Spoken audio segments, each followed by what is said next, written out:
by the real. Hello बच्चों, एक बार फिर मैं आलोक कुमार आप सभी का आलोक फिजिक्स क्लास में स्वागत करता हूं। जैसा कि हम लोगों ने पिछले क्लास में बच्चों श्यानता से संबंधित कुछ टॉपिक्स पर हम लोगों ने चर्चा किया था बच्चों। उसमें सबसे महत्वपूर्ण बातें ये थी कि हम लोगों ने श्यानता के परिभाषा पर हम लोगों ने विचार किया था, है ना। और श्यानता गुणांक क्या होता है उसके बारे में हम लोगों ने डिस्कशन किया था बच्चों।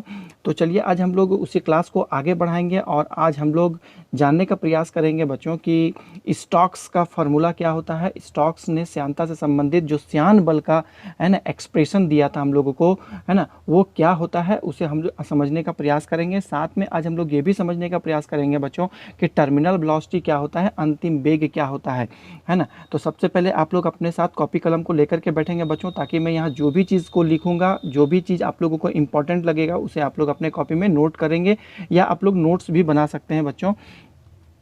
दूसरी बात क्या है बच्चों कि आप वैसे बच्चे जो इस चैनल में हमारे नए हैं, है ना, और वो पहली बार इस वीडियो को देख रहे हैं, तो सर्वप्रथम उन लोग का काम होगा कि वो इस चैनल को सब्सक्राइब कर लेंगे, बेल आइकन बटन को ऑन कर लेंगे, ताकि मैं यहाँ जो भी वीडियो को अपलोड करूँगा वो आप तक पहुँच सके और सबसे पहले पहुँच सके, है ना। तो चलिए बिना टाइम को स्पेंड किए बच्चों आज हम लोग, है ना, श्यानता का एक नया टॉपिक स्टोक्स लॉ को आज हम लोग समझने का प्रयास करते हैं। स्टोक्स का नियम क्या होता है, तो यहाँ पर मैं सबसे पहले हेडिंग लिख देता हूँ बच्चों कि स्टोक्स का लॉ क्या है, स्टोक का नियम क्या है।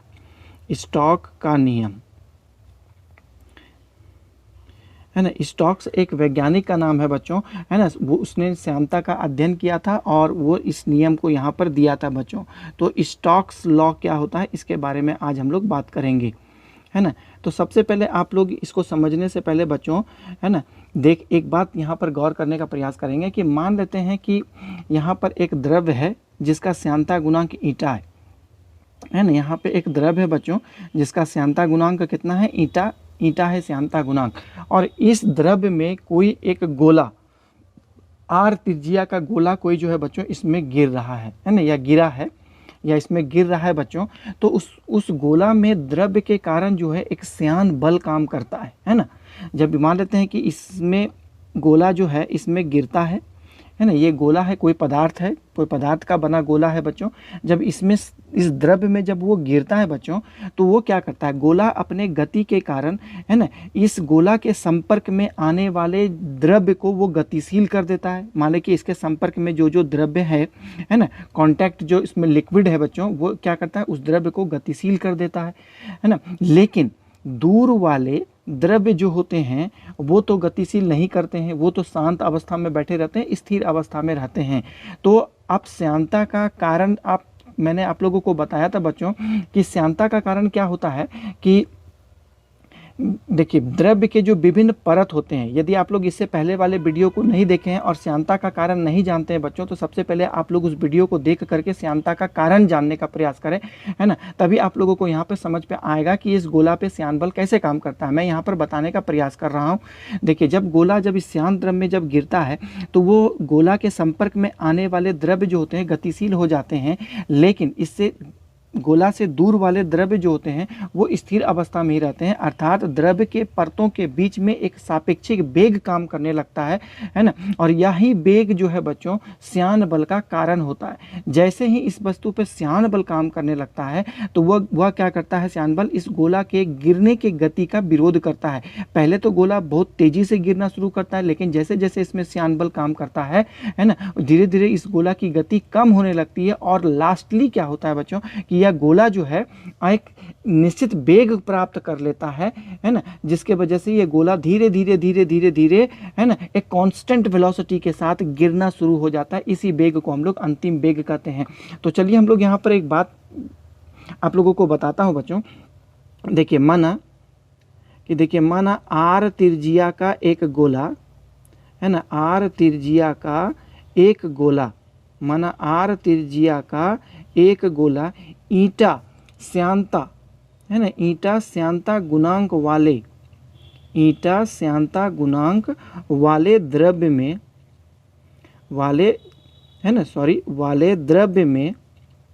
द्रव्य में भी वेग से, या इस तरीके ना कि श्यानता गुणांक वाले द्रव्य में गिर रहा है ना, गिर रहा है, श्यानता गुणांक वाले द्रव्य में गिर रहा है। देखिए, ठोस के या गोला के संपर्क में, गोला के संपर्क में आने वाले द्रव्य, गोला के संपर्क में आने वाले द्रव्य गोला के गति के साथ या गोला के साथ गतिशील हो जाते हैं, है ना, गोला के साथ गतिशील हो जाते हैं, गोला के साथ गतिशील हो जाते हैं। लेकिन दूर वाला द्रव्य क्या होता है, स्थिरावस्था में ही रहता है, स्थिर अवस्था में ही, है ना, स्थिर अवस्था में ही रहता है, स्थिर अवस्था में ही रहता है। अर्थात द्रव्य के परतों के बीच श्यान, है ना, सापेक्षिक वेग उत्पन्न हो जाता है ना, द्रव्य के परतों के बीच सापेक्षिक वेग उत्पन्न हो जाता है, सापेक्षिक वेग उत्पन्न हो जाता है, जो क्या होता है ना, जो द्रव्य में श्यान बल, जो द्रव्य में श्यान बल उत्पन्न करता है, श्यान बल उत्पन्न करता है, जो द्रव्य में श्यान बल उत्पन्न करता है। देखिए, श्यान बल, इस श्यान बल के कारण, देखिए इस श्यान बल के कारण, श्यान बल के कारण गोला की गति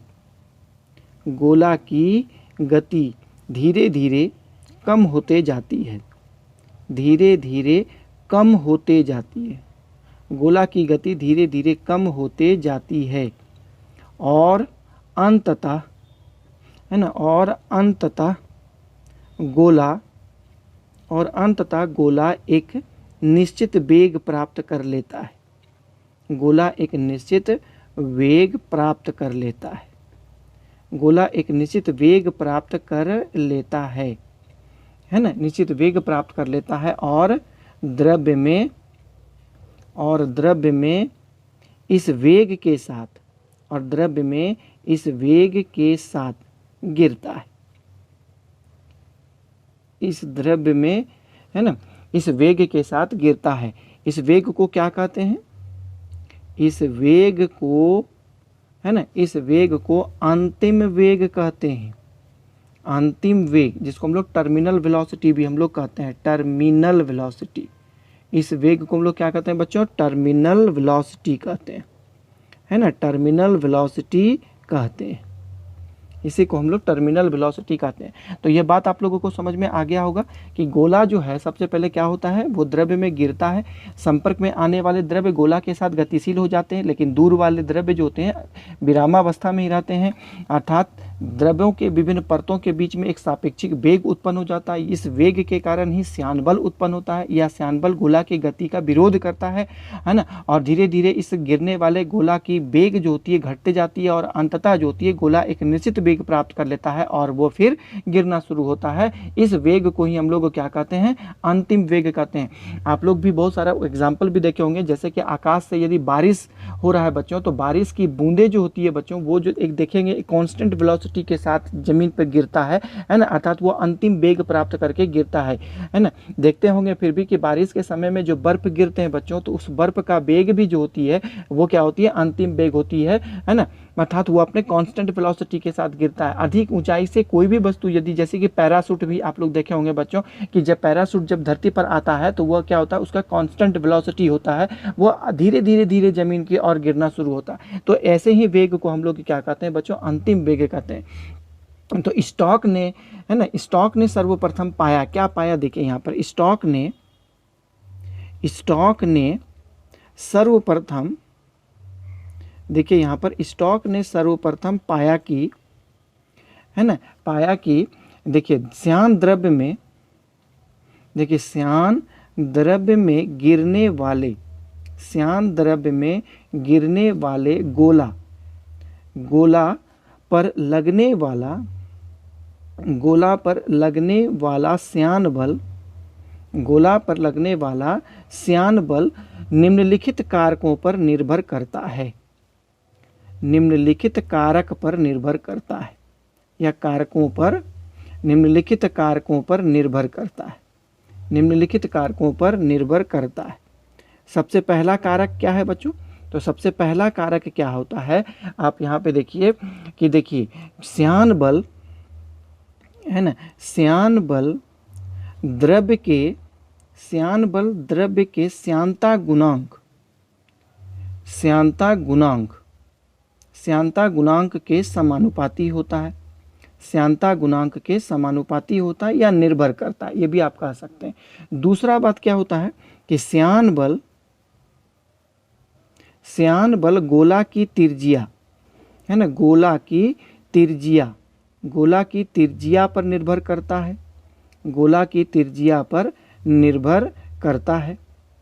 और तीसरा बात होता है कि श्यान बल गोला के अंतिम वेग पर भी निर्भर करता है ना। श्यान बल गोला के अंतिम वेग पर निर्भर करता है, अंतिम वेग पर निर्भर करता है, अंतिम वेग पर निर्भर करता है। तो इसका मतलब है कि श्यान बल जो होती है 3 बातों पर निर्भर करती है बच्चों। तो हम लोग यहाँ पे लिखेंगे श्यान बल वो 3 बातों पर निर्भर करती है। एक तो श्यानता गुणांक ईटा पर, दूसरा गोला की त्रिज्या आर पर, और श्यान बल गोला के अंतिम वेग पर निर्भर करता है, भी पर निर्भर करता है। तो इन तीनों के बीच में जो संबंध होता है बच्चों, वो क्या संबंध है, इसको हम लोग क्या चीज़ से निकालेंगे, बीमीय विधि द्वारा जो है इन तीनों के बीच में हम लोग संबंध स्थापित करेंगे।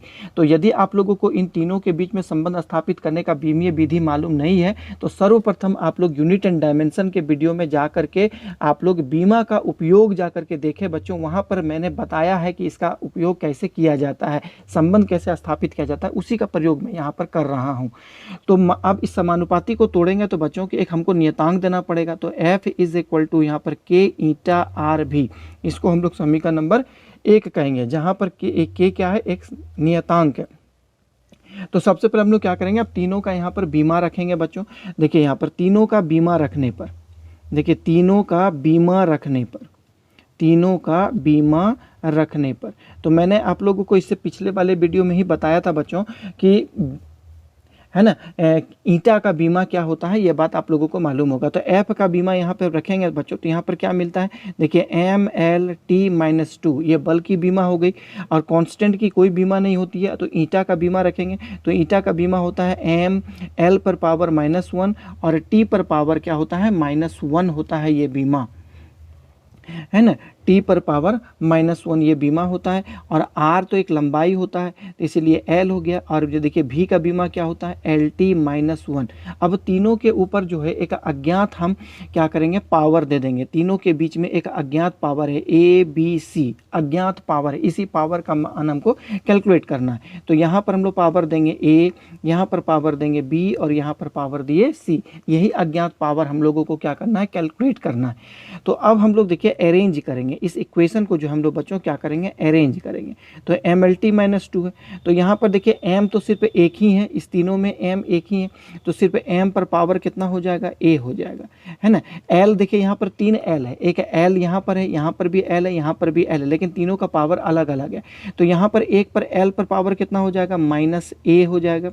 आप लोग यहाँ पे ऊपर में यहाँ पे लिख देता हूँ, तो यहाँ पर क्या हो जाएगा, -A, और यहाँ पर L का पावर कितना है, B है, और यहाँ पर L का पावर C है। तो मतलब L पर 3 है, देख रहे हैं यहाँ पर L पे पावर -1, A से गुना होगा तो -A हो जाएगा, L पे पावर B है और L पे पावर C है। अब यहाँ पर बात आता है T का, तो T 2 जगह, यहाँ पर T है, यहाँ पर T है, तो यहाँ पर क्या हो जाएगा, T का पावर देखिए, T का पावर क्या हो जाएगा, यहाँ से -A हो जाएगा और यहाँ पर -C हो जाएगा। अब इधर भी देखिए MLT वाला टर्म है, इधर भी MLT वाला टर्म है, तो हम लोग क्या लिखेंगे, समघातता के सिद्धांत से दोनों तरफ का घात बराबर हो जाएगा। देखिए समघातता के सिद्धांत से, प्रिंसिपल ऑफ होमोजेनिटी लगाएंगे, समघातता के सिद्धांत से, है ना, समघातता के सिद्धांत से।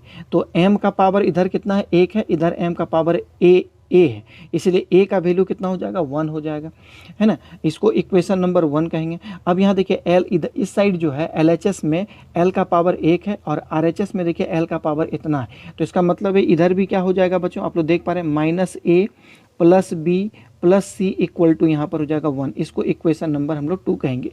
यहाँ पर टी का पावर कितना है, माइनस ए माइनस सी, और यहाँ का टी पर पावर -2 है, तो हम लोग इसको बराबर करेंगे। तो माइनस ए माइनस सी है ना इक्वल टू यहाँ पर हो गया -2।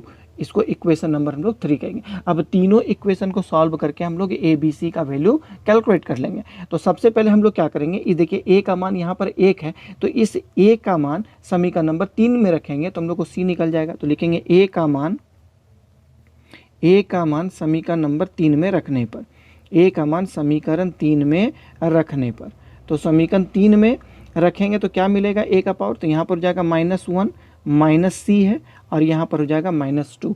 तो -1 को बराबर के उधर कर देंगे तो हमको क्या मिलेगा बच्चों, माइनस सी इक्वल टू -2, -1 को बराबर के उधर करेंगे तो +1 हो जाएगा। तो माइनस सी इक्वल टू -2 -1 -1 हो जाएगा। तो सी वन माइनस माइनस कैंसिल हो गया, तो सी इज इक्वल टू यहाँ पर 1 मिला हमको, सी का वैल्यू भी 1 मिल गया। अब ए का वैल्यू भी हमको मालूम है और सी का वैल्यू मालूम है, उसको समीकरण नंबर 2 में रख देंगे। तो देखिए ए तथा सी का मान कितना में रख देंगे, समीकरण हम लोग 2 में रखेंगे, समीकरण 2 में रखने पर, तो समीकरण 2 में रखेंगे तो हम लोग को क्या मिल रहा है, देखिए यहाँ पर हमको मिल रहा है ना -a, तो a का वैल्यू कितना है 1 है, तो यहाँ पर हो जाएगा -1। यहाँ पर b का वैल्यू हम लोगों को कैलकुलेट करना है, c का वैल्यू कितना है 1 है ना, इक्वल टू यहाँ पर हो गया 1। तो देखिए माइनस यहाँ +1 है, -1, तो ये दोनों कट गया, तो इक्वल टू b का वैल्यू भी हमको निकल गया 1। तो तीनों का वैल्यू भी हम लोगों को 1 निकल गया, a का मान भी 1 है, b का मान 1 है, c का मान 1 है। अब इस वैल्यू को आप यहाँ पर रख देंगे बच्चों, कहाँ पर रखेंगे, है ना, यहाँ पर देखिए ये समीकरण में, है ना, ऊपर वाले समीकरण में हम लोग रख देंगे। तो देखिए ए बी तथा सी का मान ऊपर वाले समीकरण में रखने पर, ऊपर वाले समीकरण में रखने पर, तो ऊपर वाले समीकरण में रखेंगे तो f इज इक्वल टू हम लोगों को यहाँ मिला k। देखिए फिर आप लोगों का ईंटा है, ईंटा के ऊपर पावर कितना है a, तो a का वैल्यू मेरा 1 है। फिर है r का पावर कितना है b है, तो b का मान भी 1 है। और c देखिए v का पावर है कितना c, तो c का भी मान 1 है। तो इसका मतलब है कि कुल मिला करके f इज इक्वल टू हम लोगों को जो इक्वेशन मिला वो क्या मिला बच्चों, k ईंटा r भी, यहाँ पर इक्वेशन हमने संबंध तीनों के बीच में, ईंटा r भी के बीच में संबंध मैंने बीमीय विधि द्वारा ज्ञात कर दिया। लेकिन बीमीय विधि द्वारा जो होता है इस कांस्टेंट का वैल्यू ज्ञात नहीं किया जा सकता है। देखिए यहाँ पर मैं लिख देता हूँ कि बीमीय विधि द्वारा, देखिए बीमीय विधि द्वारा k का मान ज्ञात नहीं किया जा सकता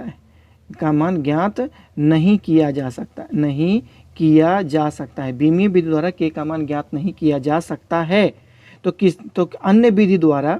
तो अन्य विधि द्वारा k का मान कितना ज्ञात होता है, तो अन्य विधि द्वारा k का मान जो है बच्चों 6 पाई हमको ज्ञात होता है, किसी अन्य विधि द्वारा k का मान 6 पाई ज्ञात होता है। तो f इस k के जगह में रखेंगे तो f बराबर कितना हो गया 6 पाई ईंटा r भी। तो याद रखिएगा बच्चों यही इक्वेशन है, सही समीकरण है।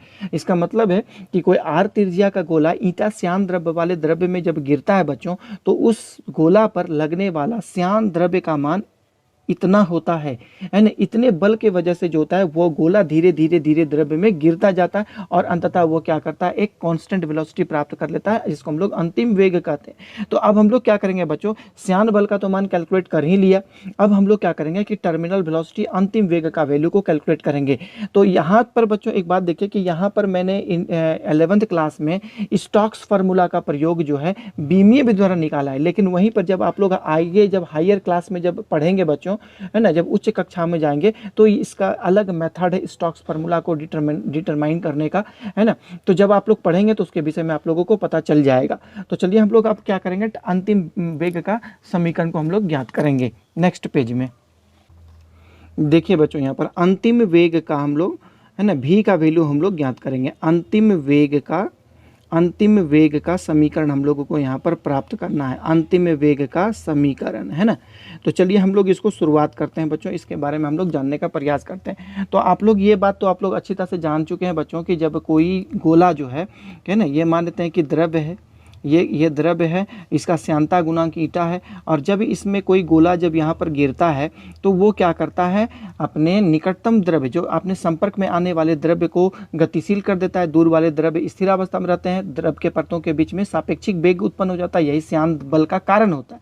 यही बल के वजह से गोला जो होता है धीरे धीरे धीरे गिरते हुए अंतिम वेग को प्राप्त करके, सबसे पहले गोला तो त्वरण के साथ गिरा था, उसके बाद जब उसमें श्यान बल काम करने लगता है तो उस समय क्या होता है, गोला का त्वरण जो होता है शून्य हो जाता है और वह बिना त्वरण के साथ जो होता है वो जमीन में द्रव्य में जो होता है बच्चों गिरना शुरू होता है। तो आप लोग ये बात समझ में आ गया होगा। देखिए तो यहाँ पर मैं क्या लिखूंगा, देखिए सर्वप्रथम देखिए गोला द्रव्य में, गोला क्या होता है, द्रव्य में त्वरण के साथ गति करता है। गोला द्रव्य में त्वरण के साथ गति करता है या गिरता है ना, गति या गिरता है, हम लोग ऐसे भी लिखेंगे, त्वरण के साथ गिरता है। लेकिन श्यान बल के कारण है ना, श्यान बल के कारण क्या होता है, गोला का त्वरण शून्य हो जाता है। गोला का त्वरण शून्य हो जाता है। गोला का त्वरण शून्य हो जाता है और गोला एक नियत वेग से, गोला एक नियत वेग से और गोला एक नियत वेग से गिरना शुरू करता है। नियत वेग से गिरना शुरू करता है। नियत वेग से गिरना शुरू करता है, जिसे अंतिम वेग कहते हैं। जिसे क्या कहते हैं, अंतिम वेग कहते हैं। जिसे अंतिम वेग कहते हैं। इसी वेग का हम लोगों को यहाँ समीकरण ज्ञात करना है। तो एक बात यहाँ पर देखें कि जब गोला है ना बच्चों, जब गोला जो है श्यान द्रव्य में गिरता है तो उसमें निम्नलिखित प्रकार के बल जो है बच्चों काम करते हैं। तो सबसे पहले इस गोला का भार जो कि आप जानते हैं कि नीचे की ओर काम करता है, जिसको हम लोग W कहते हैं बच्चों। जब वस्तु द्रव्य में गिरेगा तो ऊपर की ओर क्या करेगा, उत्प्लावन बल काम करेगा, जिसको हम लोग अपथ्रस्ट फोर्स कहते हैं। इसको हम लोग T से इंडिकेट करते हैं। ऊपर की ओर उत्प्लावन बल काम करेगा। और यहाँ पर एक अन्य बल है जिसको हम लोग श्यान बल कहते हैं बच्चों, वो ऊपर की ओर काम करेगा, क्योंकि वस्तु नीचे की ओर गिर रहा है, गोला नीचे की ओर काम कर रहा है, गिरने का काम कर रहा है, तो ऊपर की ओर श्यान बल लगेगा। हम लोग जानते हैं कि श्यान बल हमेशा गति का विरोध करता है, तो ऊपर की ओर श्यान बल लगता है। तो गोला में 3 प्रकार का बल काम कर रहा है। एक तो गोला का भार, एक उत्प्लावन बल ऊपर की ओर और एक श्यान बल ऊपर की ओर काम करता है। तो यहाँ पर देखिए कि गोला में, देखिए गिरते गोला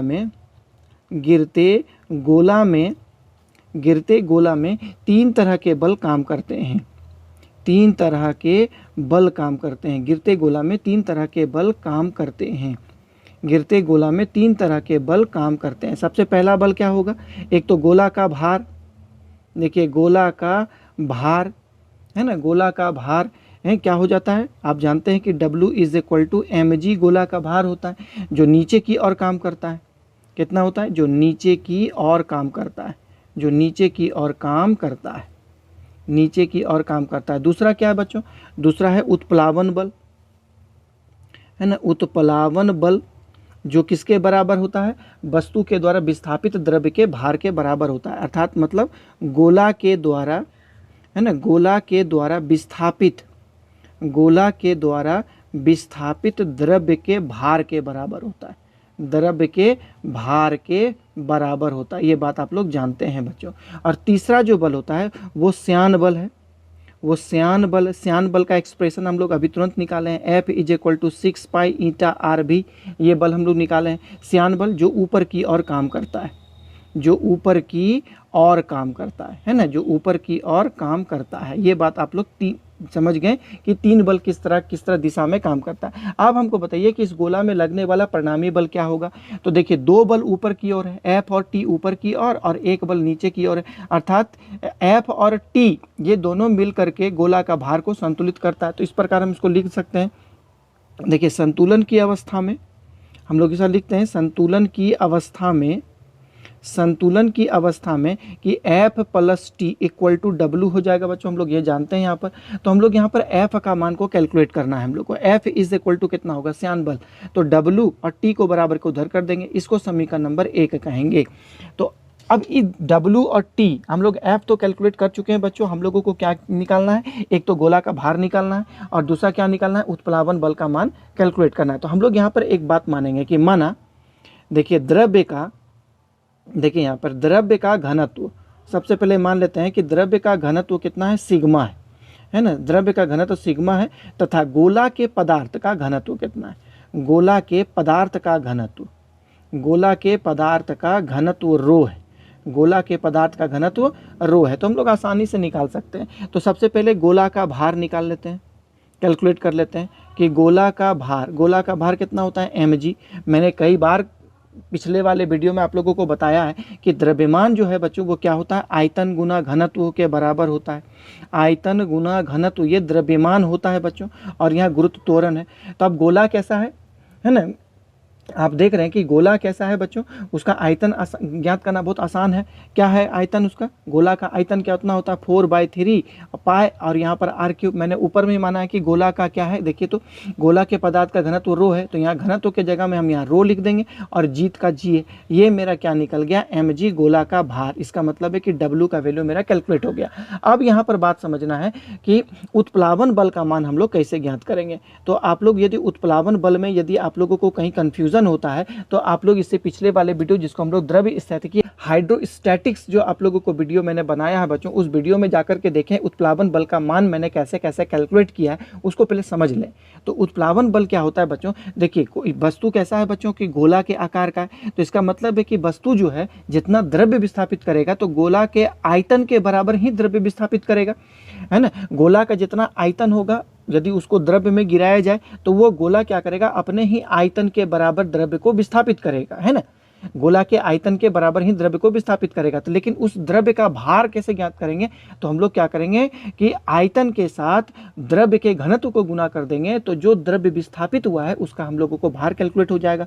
तो यहाँ पर क्या लिखेंगे कि देखिए उत्प्लावन बल बराबर क्या होगा, गोला के द्वारा विस्थापित द्रव्य का भार, गोला के द्वारा विस्थापित द्रव्य का भार, गोला के द्वारा विस्थापित द्रव्य का भार हम लोगों को निकालना है। तो भार इसका मतलब है कि यहाँ T हम लोगों को उत्प्लावन बल कैलकुलेट करना है। तो यहाँ पर क्या हो जाएगा, देखिए गोला का है ना, हम लोगों को भार निकालना है ना, सॉरी विस्थापित द्रव्य का भार निकालना है। तो गोला का आयतन लिख देंगे क्योंकि गोला अपने आयतन के बराबर द्रव्य विस्थापित करेगा, गुना द्रव्य का घनत्व और गुना क्या होगा, गुरुत्व त्वरण, है ना। क्या हो जाएगा बच्चों, गुरुत्व त्वरण, ये चीज मेरा आपको क्या देगा, भार। तो गोला का आयतन तो आसानी से निकाल दिए, 4/3 पाई r3, द्रव्य का घनत्व सिग्मा है और गुरुत्व त्वरण मेरा g है। तो ये जो इक्वेशन निकल गया ये विस्थापित द्रव्य का भार का इक्वेशन निकल गया। अब ये W है ना और T और F का मान हम लोग समीकरण नंबर में 1 में रख देंगे। तो यहाँ पर हम लोग क्या लिखेंगे कि देखिए FW तथा T का मान, FW तथा T का मान कहाँ रख देंगे, समीकरण 1 में, है ना, समीकरण 1 में रखने पर। तो यहाँ पर रख के हम लोग आसानी से इसको कैलकुलेट कर लेंगे। तो F का मान कितना है बच्चों, देखिए 6 पाई ईटा R भी, है ना, और W का वैल्यू कितना है, W का वैल्यू हो गया 4/3 पाई R3, और ये रो G माइनस T का वैल्यू कितना है, यहाँ पे हम लोग निकाले हैं 4/3 पाई R3, यहाँ पर हो गया सिग्मा G। तो इसको कैलकुलेट करेंगे। देखिए यहाँ पर क्या क्या कॉमन है, यहाँ पर कॉमन है 4/3 पाई R3, G कॉमन है, इसको हम लोग निकाल लेते हैं 4/3 पाई R3, यहाँ G है ना, सॉरी G है, ये G कॉमन है। यहाँ पर क्या बच गया, रो माइनस सिग्मा यहाँ पर बच गया बच्चों, है ना। अब देखिए यहाँ से हम लोगों को अंतिम वेग का समीकरण निकालना है। तो V को छोड़ करके बाकी अन्य सभी टर्म को हम लोग नीचे ले आएंगे। तो V इज इक्वल टू यहाँ पर कितना हो जाएगा, हम लोग इसको निकाल लेंगे। देखिए यहाँ पर 4/3 पाई R3 और ये हो गया G, यहाँ पर कितना हो गया सिग्मा, देखिए यहाँ पर क्या है रो माइनस सिग्मा, और नीचे में आ गया है बच्चों आपका यहाँ पर 6 पाई, देखिए ईटा R, इतना टर्म यहाँ पर नीचे में आ गया, भी यहाँ पर बचा हुआ है। तो क्या क्या टर्म कट रहा है, देखिए एक R3 के साथ कट गया, देखिए पाई कट गया। अब इसको काटना है, तो इसको काटने के लिए हम लोग यहाँ पर क्या करेंगे, इसको हम लोग 2 से काट दिए, इसको हम लोग 3 से काट दिए, नहीं। अब देखिए V इज इक्वल टू कितना बचेगा, यहाँ पर बच गया 2 देखिए यहाँ 3 बचा, यहाँ 3 बचा, दोनों को गुना करेंगे तो 9 हो जाएगा, तो 2/9। अब यहाँ पाई तो खत्म हो गया है, आर स्क्वायर वैल्यू बचा हुआ है बच्चों, आर स्क्वायर यहाँ पर हो गया जी, रो माइनस सिग्मा, और नीचे में बचा हुआ है मेरा ईटा, तो ईटा लिख दी। यही अंतिम वेग का समीकरण है, यही अंतिम वेग का समीकरण है बच्चों। ये बात आप लोगों को समझ में आ गया होगा। तो एक बात आप लोग यहाँ पर देखेंगे बच्चों, इसका भी कुछ कुछ इम्प्लीकेशन आप लोगों को यहाँ पर देखने को मिलता है बच्चों, कि यहाँ पर ये टर्म बहुत इंपॉर्टेंट है ना। यदि रो माइनस सिग्मा का वैल्यू यदि धनात्मक होता है ना तो वस्तु नीचे की ओर गिरती है, यदि रो माइनस सिग्मा का वैल्यू नेगेटिव होता है तो वस्तु जो होती है ऊपर की ओर उठती है। ये बात आप लोगों को समझना होगा बच्चों। तो सबसे पहली बात यहाँ पर देखिए, रो माइनस सिग्मा, यहाँ 2 शर्त संभव है, यहाँ पे लिख सकता हूँ कि 2 शर्त संभव है ना। ये अंतिम वेग का समीकरण है बच्चों, है ना।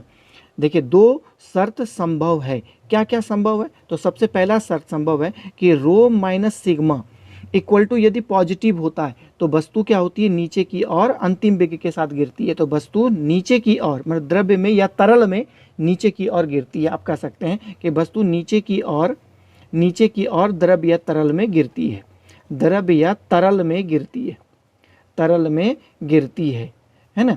तो अब दूसरा नंबर क्या होगा, जैसे देखिए रो माइनस सिग्मा का वैल्यू यदि नेगेटिव हो जाता है तो वस्तु ऊपर की ओर उठती है, वस्तु ऊपर की ओर उठती है, वस्तु ऊपर की ओर उठती है। तो आप लोगों के मन में आता होगा कि रो माइनस सिग्मा का वैल्यू है ना पॉजिटिव कब होगा। तो पॉजिटिव आप लोग अच्छी तरह से देखें कि किसी भी श्यान द्रव्य में जब हम लोग गोला को जब गिराते हैं बच्चों, है ना, तो यहाँ पर रो माइनस सिग्मा, इसका मतलब है कि गोला का घनत्व ज़्यादा है और द्रव्य का घनत्व कम है ना।